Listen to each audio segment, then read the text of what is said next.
Hi, this is Mark Laughlin speaking for the Ambidextral Gunfighter. Back to my favorite rifle, my favorite carbine, the KelTec RDB. Still kind of searching though for the ideal optic for this rifle. I suspect a Trigicon ACOG TA50 combined with a TA51 mount would give me the features or the ideal height above the pick rail for this rifle. The TA31 just a little bit too high. And I just want to keep the top weight down as much as possible. This pistol rifle has a nice bore axis, the low bore axis above the grip height. Now on pistols, that's your concern is for recoil management. On this, it's for when you tip the rifle one side or the other. You don't want as much weight to want to kind of make it roll on over. Instead of an ACOG though, I've managed to acquire a Vortex Viper PST. It's second generation, 1-to-6 power, and it's really nice optic. It's a little bit heavy, but and I got the rings to get it as low as I can to the pick rail. However, it's almost a little bit too low, so what I'm going to do is do it without this little cheek riser pad. So I've taken that off. Hopefully, I don't think this, I call it the dust cover, but officially it's the receiver. It's the serial numbered receiver. I don't think this will get hot. At least I've never noticed it getting hot when I grip it right up into there where it's bare, so I should be fine. Now for a quick recap on what it is I like about the KelTec RDB. For starters, if you want the details, check out my playlist. The link will be in the description. I've got, I don't know, a bunch of videos on the KelTec RDB, a pretty lengthy playlist, linked in the description. But what I like is perfectly mirrored controls. When I talk about perfectly mirrored controls, I'm talking about the magazine release, the bolt release, and the safety or selector switch.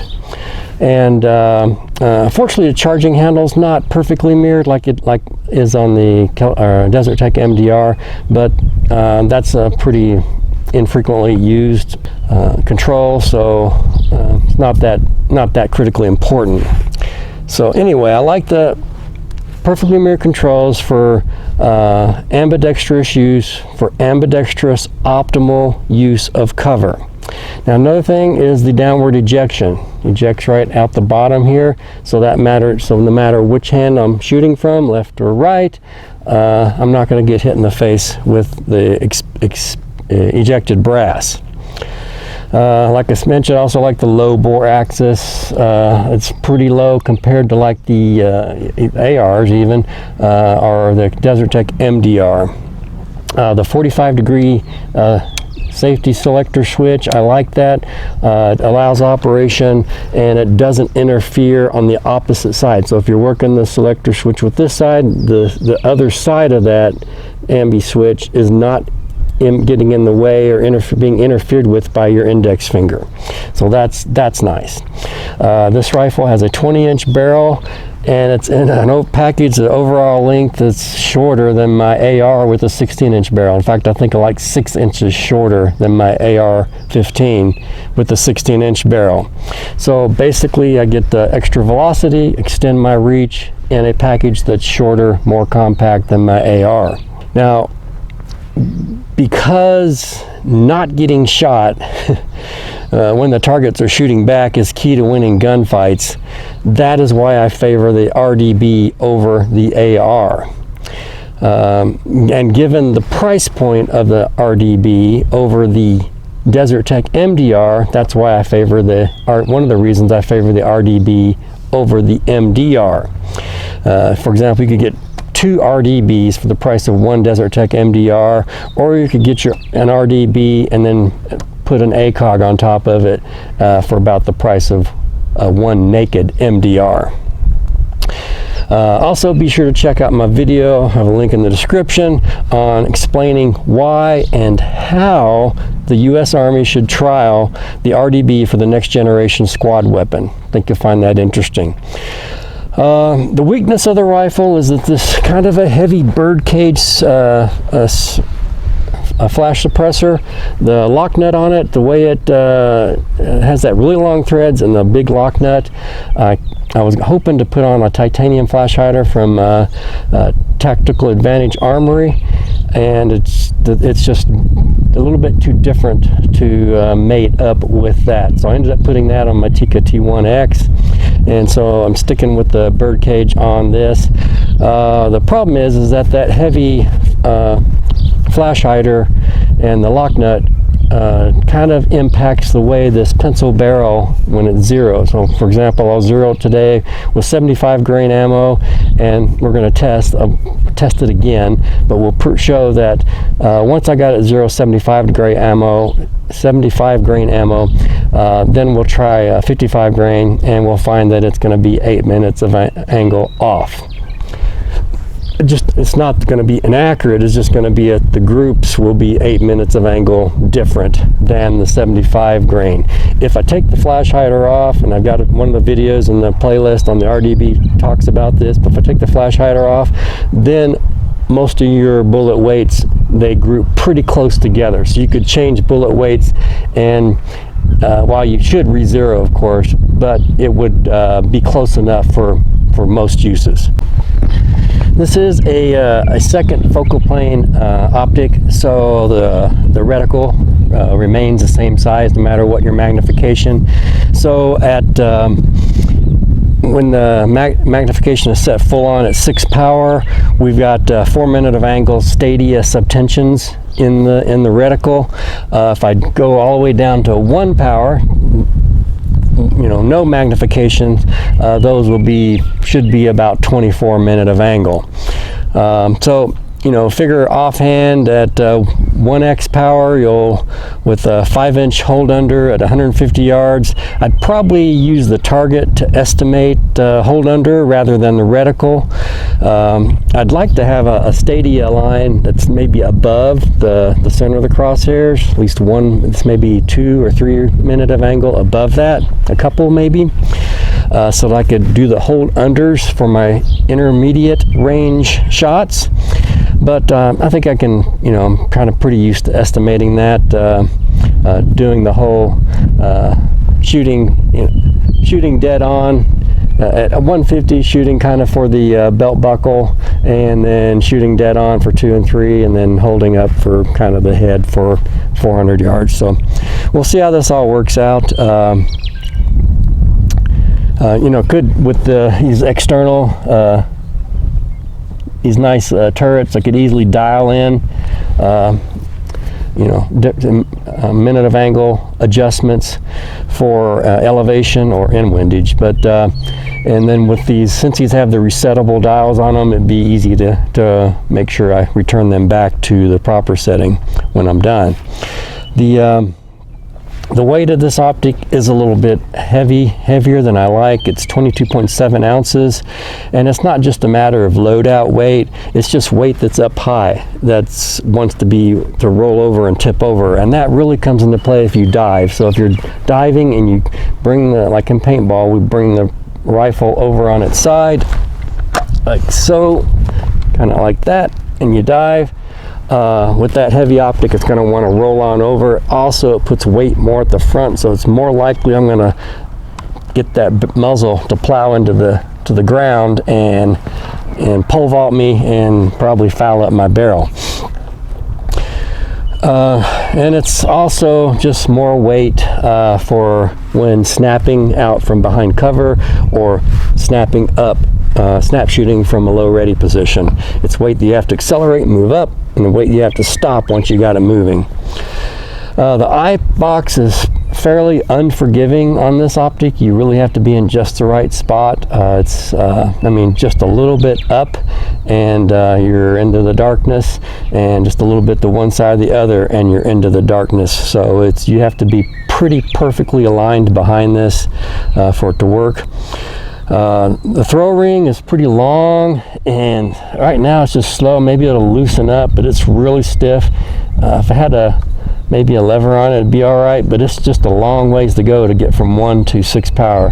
I really wish that was a much quicker throw, because really, for me, I'm usually either 1 power or 6 power. I'm not usually using too much of the intermediate magnifications.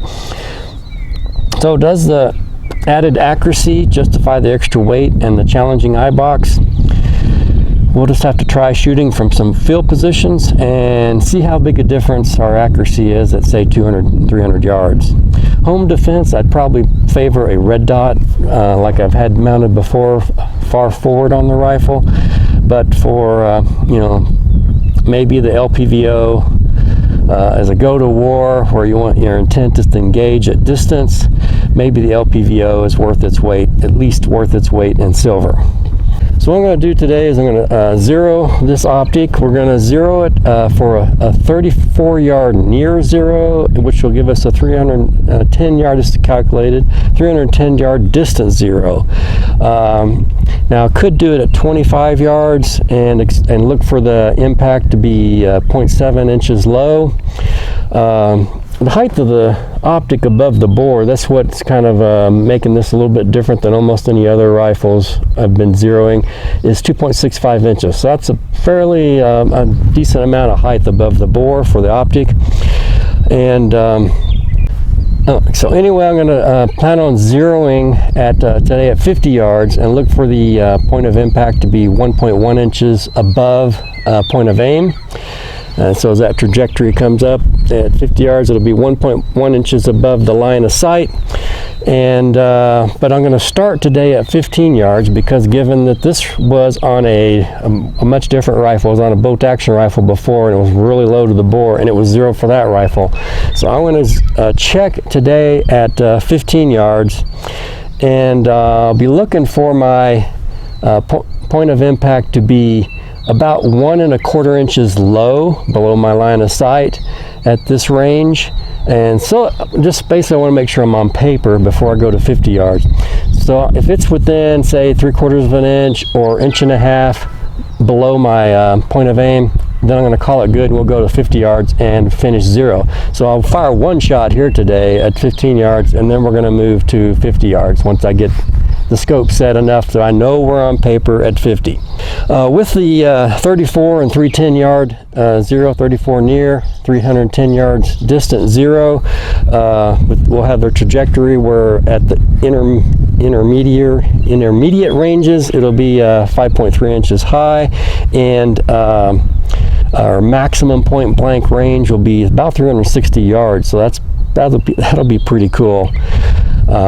So anyway, let's get started. We'll start here at 15 yards and then proceed to 50.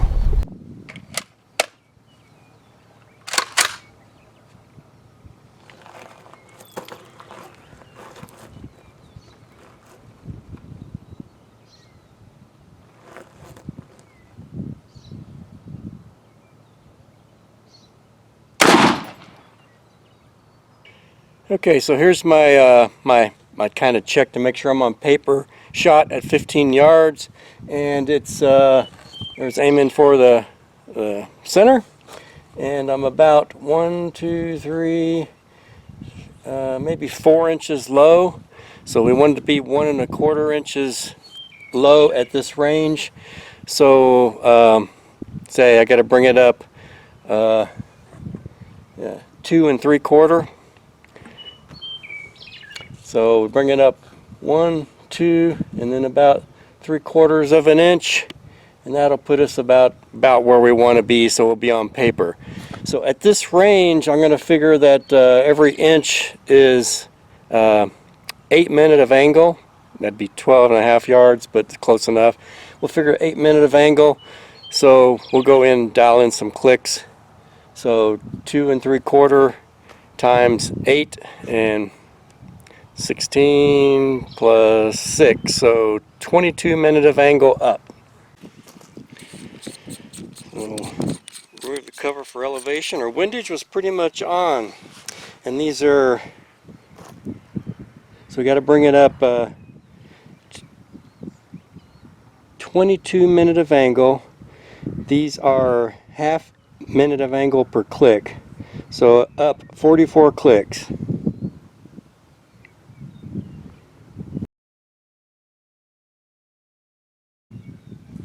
I think I got 44. It's really tight and it's not very distinct as I'm used to in some other optics. So let's try that.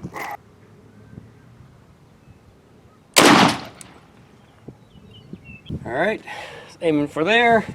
There's our second shot. It's about 2 inches low. Remember, I went about an inch and a quarter. That might be good enough to go do it at 50, but I'm going to go ahead and bring it up another, bring it up, say, half an inch. So that would be 4 minutes of angle.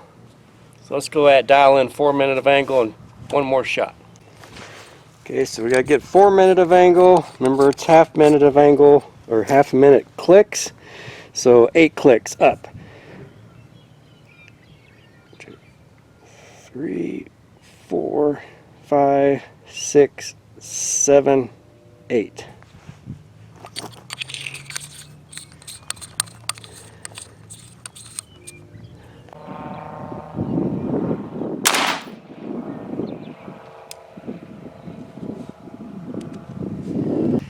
All right, it's pretty much right where I wanted here at the 15-yard range, so let's move to the 50-yard range and actually zero the rifle. Okay, here we are, 50 yards. I've got my dope book, Data on Personal Equipment book, and I've got some notes in here based on my calculated ballistics, and we're looking at 50 yards to be 1.1 inches high. That is 1.1 inches above my point of aim. And then once we finish up here, we'll go to 100 yards and see I should be 3.6 inches high at 100 yards. And then we'll go to 200 yards and I should be 5.1 inches high at 200 yards. And then about from there, it'll drop on down. And so after 200 yards, and we'll go on out, if these numbers are right, then we can pretty much be safe that we're at 300 yards. We'll be 310 yards, we'll be back on our zero, our distance zero, and then we can shoot 400 and 500 yards and not have to hold too freaking high. All right, let's put a few rounds down range. Let's see where we're at. I'm gonna do 5 rounds.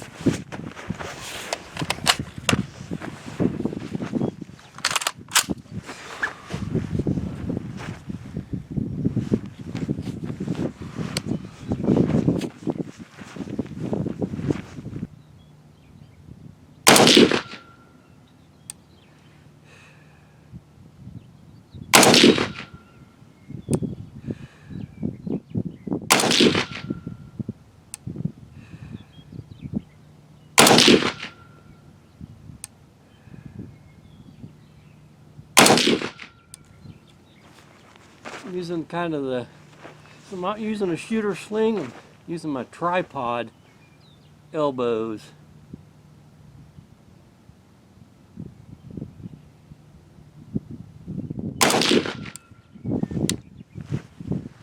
Well, we're on paper, but quite a bit higher than I anticipated. So we'll say that that's the center of my group there. So 1, 2, 3, 4, 5 inches. We need to come down 5 inches at this range. That's 10 minutes of angle. And it looks like maybe to come over to the left. Let's see. 1.5 minutes of angle. So, or 1.5 inches. So 3 minutes of angle. So 10 minutes of angle down, 3 minutes of angle to the left. Okay, so we had to come 10 minutes of angle down. So that's these are half-minute clicks. So we come down 20 clicks. It's 20 down.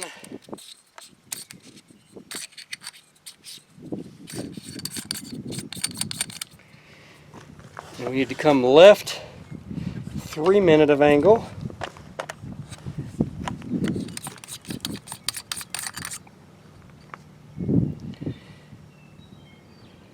So that'll be 6 clicks.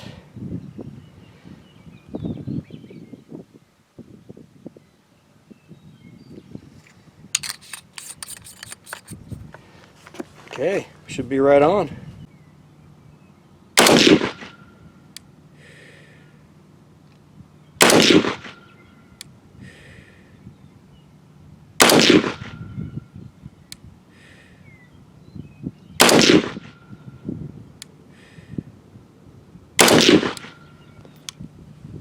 Okay, that's kind of a shitty group. I think that was a flyer, and I'll call that my group. So I'm kind of hitting point of aim. My point of impact is close to my point of aim. Remember, I need to be 1.1 inches high at 50. So I think in my calculations here I didn't account for the fact that I wanted to be 1.1 inches high. So we need to move my point of impact up. We want to come up 1.1 inches. So that's at 50 yards, that's 2 minute of angle. 2 minute of angle, these are half-minute clicks, so we got to come up 4 clicks. I'm going to make it 5 clicks. We'll come up 5 clicks.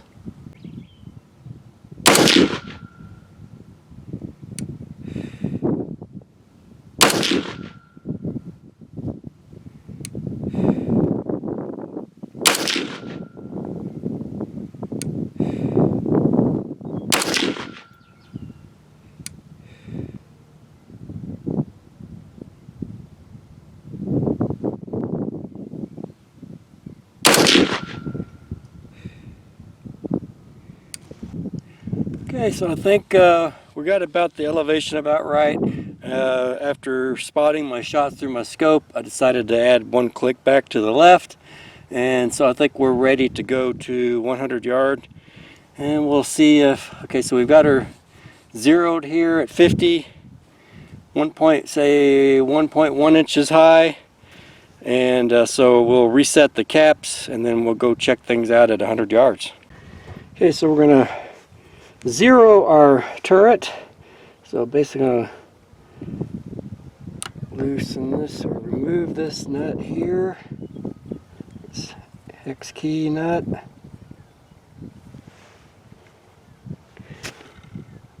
Lift this straight up.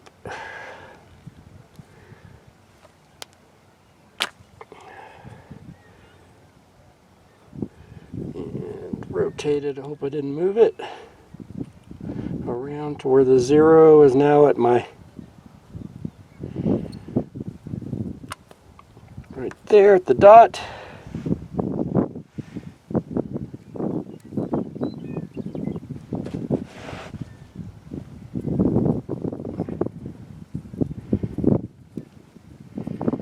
Replace the nut,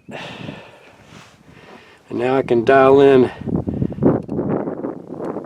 adjustments with this, and then know that when I come back to zero, I'm back zeroed. I do the same thing for the windage.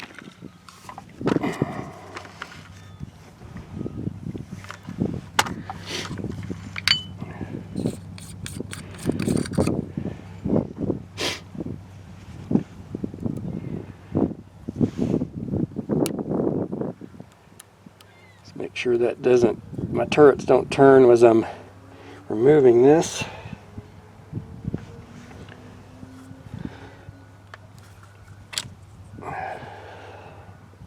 There's my zero, there's my dot.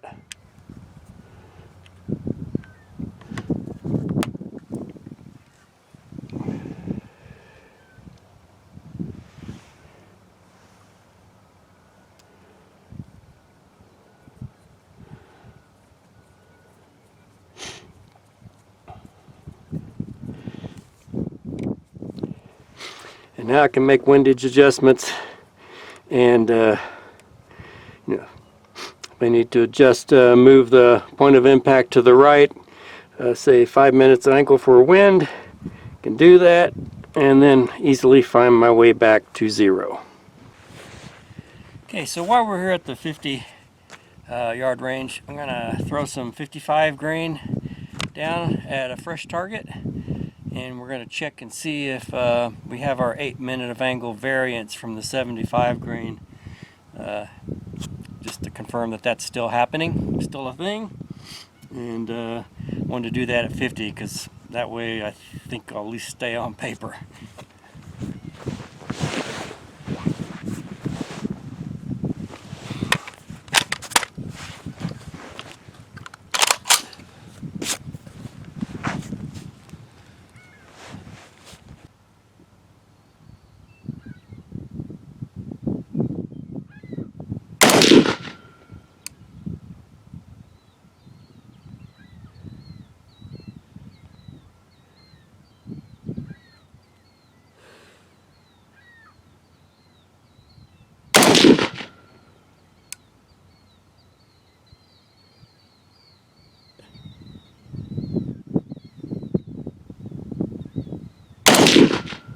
There we go.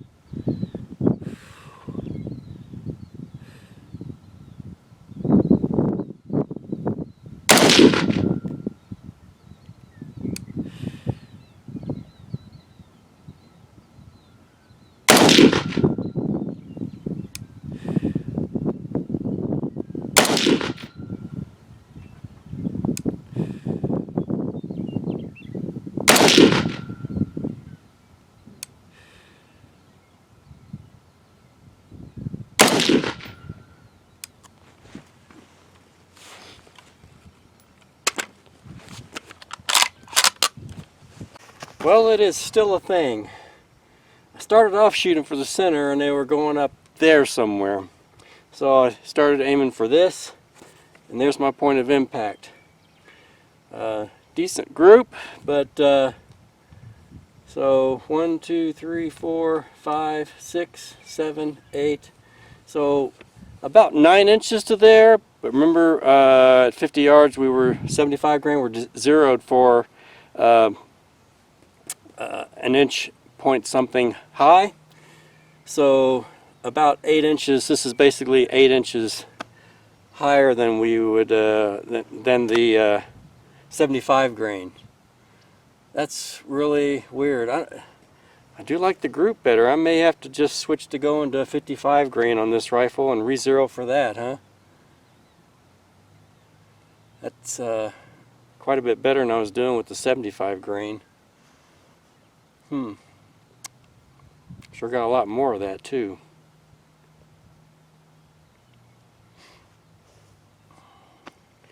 Okay, well, let's finish up with the 75 grain testing, and we may come back in another episode and switch to 55 grain if we continue to see that nice group for the 55 grain. So anyway, that's 16 minute of angle high. Maybe I was thinking 8 inches high at 50, and so that would be 16 minute of angle. So anyway, it's way more different than it should be. And if I remove the flash hider, basically the 55 grain, the 62 grain, the 75 grain, they all, I mean, it's some variance, but it's all, I mean, it's minor variances. It's not like that. I mean, that's huge. That's a big difference from the 0 for 75 grain. And it's just that heavy, it's got to be that heavy flash hider at the end of that pencil barrel. Alright, according to our dope, it's our calculated dope for the RDB, it should be a little bit high at 300 or 100 yards. If I were zeroed at 34, it'd be 3.6 inches high. But however, we did zero, basically, we changed this to the 55 grain. It's basically set for that right now at 25 yards. So it's going to be a little more than that. It's going to be about probably 4.5 inches high. So I'm going to hold at the bottom of the triangle.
So I was aiming for there. This is with the RDB 556, and it's grouping up here. So 1, 2, 3, 4, 5, 6, angle. That sounds familiar. It's 8 minute of angle high, and maybe a little bit higher because there's one missing. Okay, so here we are at 200 yards. According to my dope book with my calculated ballistics, this range should be 5.1 inches high at 200 yards. So I'm going to shoot for the bottom of that kind of diamond on the sighting target.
Alright, so we're at 200 yards. There's my group. A little bit of a flyer there. I felt that one. So I'm going to kind of focus on these three up here, or these 5 up here. And so that is, I was aiming for there. 1, 2, 3, 4. Expected it to be more up higher. So this is a little bit lower than I was anticipating. Aiming there, and it's pretty much almost hitting there. I needed hitting maybe 2 inch, on average 2 inches higher. So if you look at that as look at this as a group, what is that? 1, 2, 3, about 5 inches. So 2.5, 3 minute of angle. Not terrible bad. Just I expect it to be up there, but you know, sometimes reality doesn't match theory. So here we go. Yeah, I'm going to do a quick Ambi AQT, but I'm going to do it with 55 grain. So what I'm going to do is set my scope. Remember, it was a 16 minute of angle high on the 75 grain, or 55 grain versus 75 grain. So I'm going to bring it down 16 minute of angle. Okay, so that's 32 clicks. 32 clicks down because it's half minute of angle per click. And now we'll do a quick test to verify.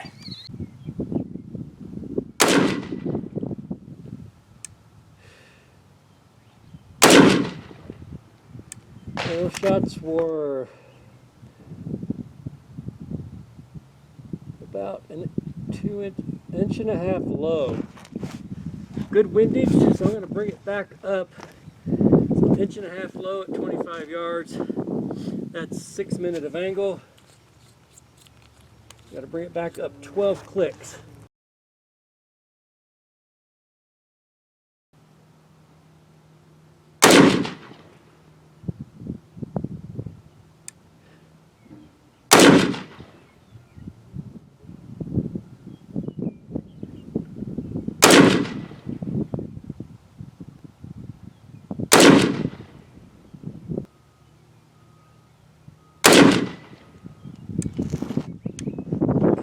Pretty good.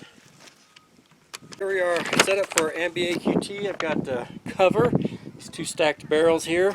I'll be shooting all the 4 stages left and right-handed, 5 shots left and right-handed, and then 5 and 5 left and right-handed, and then we'll do 5 there, 5 there, 5 there, maybe 2, 3, 2, 3 on that bottom row.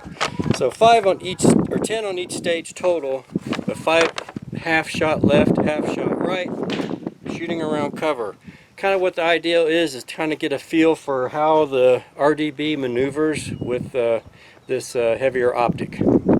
Okay, this is stage 1 of my Ambi AQT. I have allocated 2 minutes in this stage, so you can run a stopwatch if you want. I'm not. I'll be done before 2 minutes is over. 10 rounds, 5 left, 5 right. I think what I should do is instead of just shooting all 5 on one side and then all 5 on the other side, I'll shoot 1, switch to the other side, shoot 1, so just back and forth. Be a lot more movement.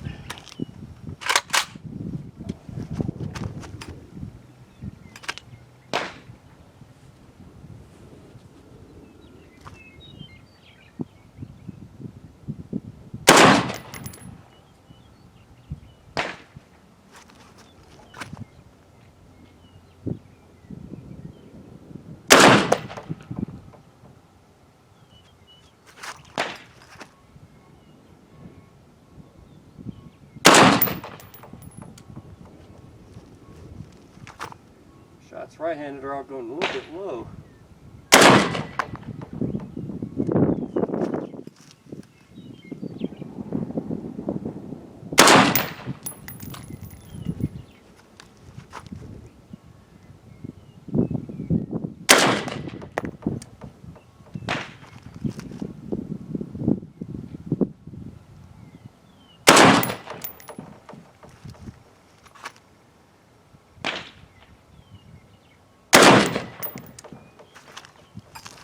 Sight through target, come out,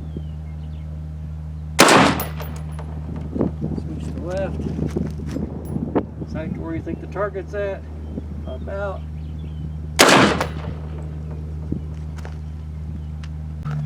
Alright, I scored a 42 on the offhand. I'll show the target once we get to the end here. Now I'm going to do an offhand. I was shooting more of a combat shooting position, which is not quite as accurate as doing the, you know, standing up erect with head up and all that. I mean, pretty decent. Actually, it was just a couple of shots, like I said, right-handed that were lower. Once I kind of figured that out, got past that. Now seated, I'm going to do squatting, which is not allowed at Appleseed. And it's not quite as accurate as some of the seated positions, but I like it because it's fast to get in and out of. And so we'll kind of, again, do this 1 shot left, 1 shot right. So here we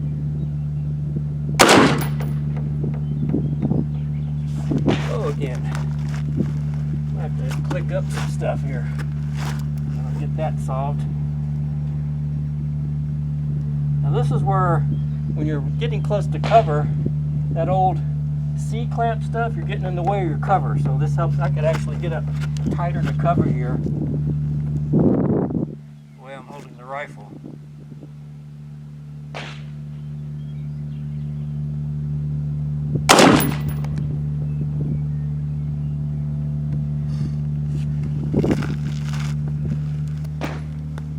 Feel that weight lifting the rifle up there. Damn, way low. I'm going to add in some elevation. See if that helps.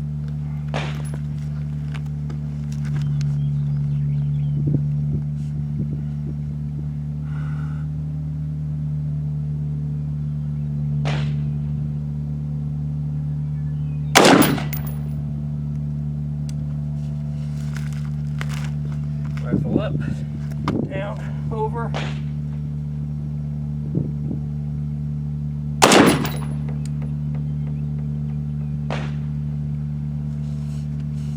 Up, over.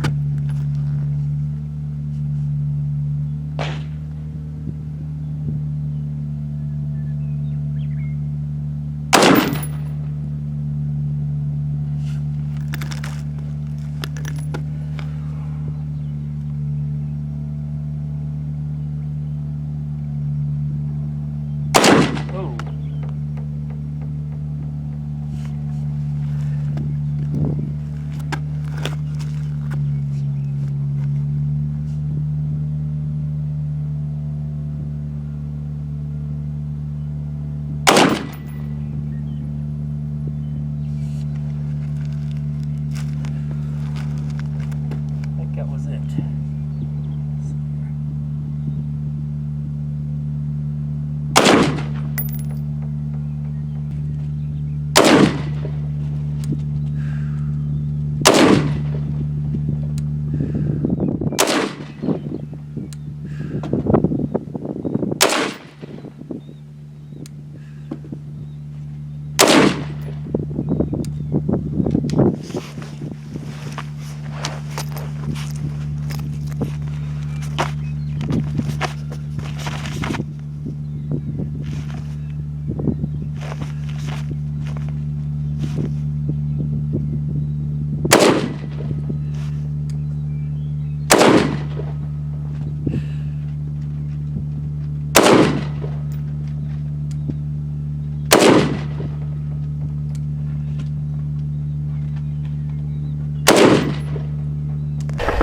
All right, so we finished the Ambi AQT and ended up with 42 on offhand, 35 squatting, 36 rapid fire prone, and a 70 or 38, which you multiply times 2 for 76 on the slow fire prone, which is not good enough. I can't afford any 3s down there. They got to be all 4s and 5s. So the total score is 189, which is considered like sharpshooter, but definitely not rifleman. So, I mean, I like the optic. I actually like it. I like the Viper Vortex, or the Vortex Viper PST 1:6x24 better than I thought I would. I didn't really notice it being cumbersome when doing the Ambi drills, the Ambi AQT, although I can't say that I probably score better with that forward red dot, but that's probably just practice. It is really challenging though to get perfectly right behind the optic on this. It's very, very particular. There's no leeway left or right or up and down. You got to be right perfectly behind it. Had no problems whatsoever running this without the little tiny comb on it, and it didn't get hot or anything. So that nice little test there. Of course, we didn't do any heavy rapid fire stuff, but I mean, it didn't even get warm. So it was interesting to do the AQT with the 55 grain after zeroing for 75 grain, and of course I did have to pull it down 16 minute of angle. Turns out I had to return a few clicks of that. But I could, now that the turrets are zeroed, I could put the turrets back to being zeroed for very easily for the 75 grain stuff.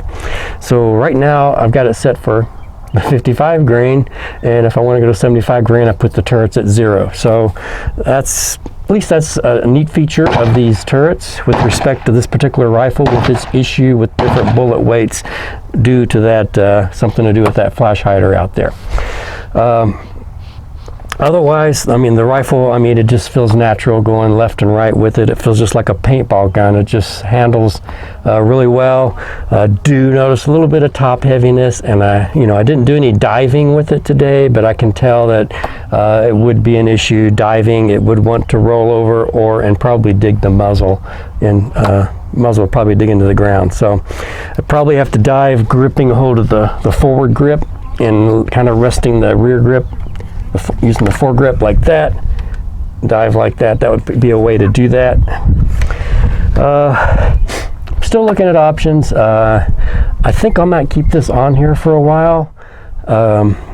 If I can raise the funds for an ACOG 250 TA50 with TA51 mount. And I think I probably would go with an ACOG if I could like sell this and come up with not much, a few $100s more and get the ACOG. I would do that in a heartbeat, but not bad. I really like the lighted reticle.